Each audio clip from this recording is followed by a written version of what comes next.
So at this point, FTX needs little introduction to those who have been watching crypto markets. But really, the exchange is one of the space's biggest rags to riches stories.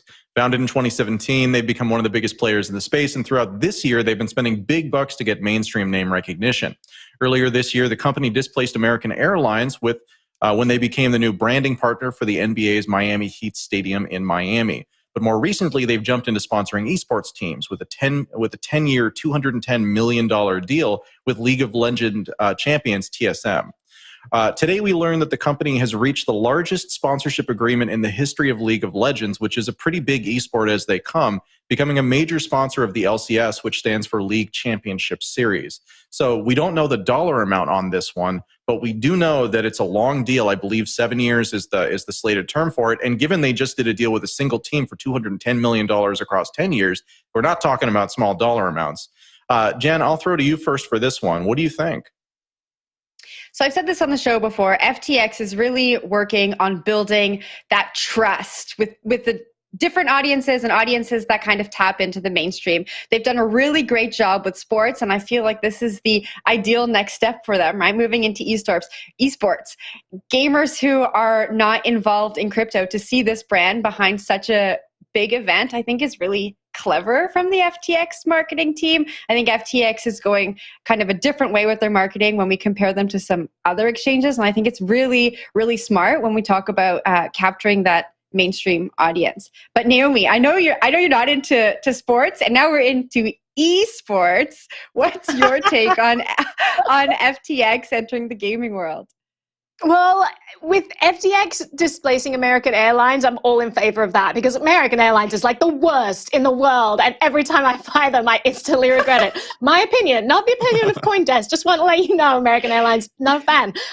In terms of gaming, I want to throw back to Adam. This is his wheelhouse. This is your essence. So walk us through how effective you think this is going to be in bringing the gaming community involved, and how soon are we going to see more crypto in gaming in general? Like we have digital commodities, but they're not unique in any way. They're replicatable. And so when are we going to see more of that close integration with crypto into the gaming world? So I think one of the things that's been challenging about getting crypto into the gaming world in a more comprehensive way than using it as some type of medium of exchange or as a form of payment, which it has been useful for a long time. That kind of goes back to the days of poker. But one of the big challenges is that the way that games are built today and the way that games are built outside of the crypto space is really different from what you kind of need to do to build a crypto game. So I think that is a big kind of stumbling point, but we're starting to see games that are actually built specifically for this world really break through. Now, to the FTX story here, the thing that I see here is that FTX is putting their name everywhere. They're looking for well-respected brands, well-respected partners. The one that recently comes to mind for me is Blockfolio, which goes back to the very earliest days of crypto and basically is just a portfolio application for tracking that. They purchased it earlier this year. They acquired it wholly, and then they changed the name to Blockfolio FTX or FTX Blockfolio, and then just last week they changed that just to FTX now.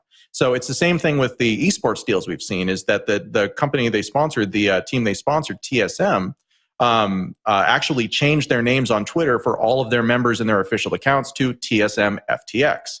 So I think what we're seeing here is a big real estate grab before anybody in the space really realizes that it's happening, where FTX is going out and getting all the high-profile partners that they are and locking them up for long periods of time using money that they're pulling off fees of their exchange. So honestly, it seems like a really smart strategy to me.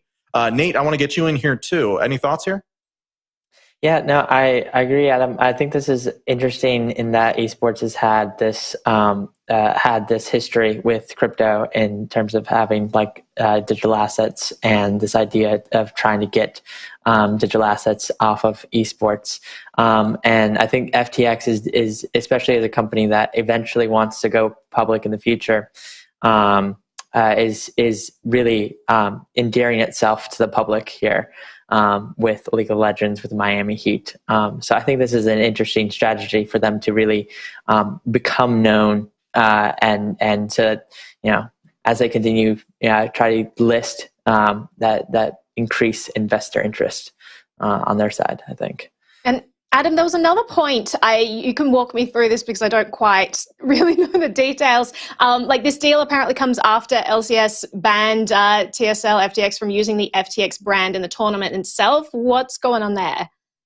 Well, so again, you've got like the presence outside the tournament, you've got the presence inside the tournament. Inside the tournament, the folks who run the tournament control, what brands can be seen. They control, like when names change, because again, otherwise you can have these deals that effectively look like the tournament itself is effectively supporting one of these brands when they didn't have a deal. So it was interesting to see that after this $210 million deal happened with this very popular gaming team, they were trying to change their name inside of the tournament so that they would be TSM FTX as well, and they were not allowed to do that. And so this deal with the tournament directly comes after that. And again, it just looks like FTX wants the FTX brand everywhere. And I mean, imagine how many times have we said FTX during this segment, right? I think this is exactly what Sam Bankman-Fried wants. Look at this earned media. Yeah.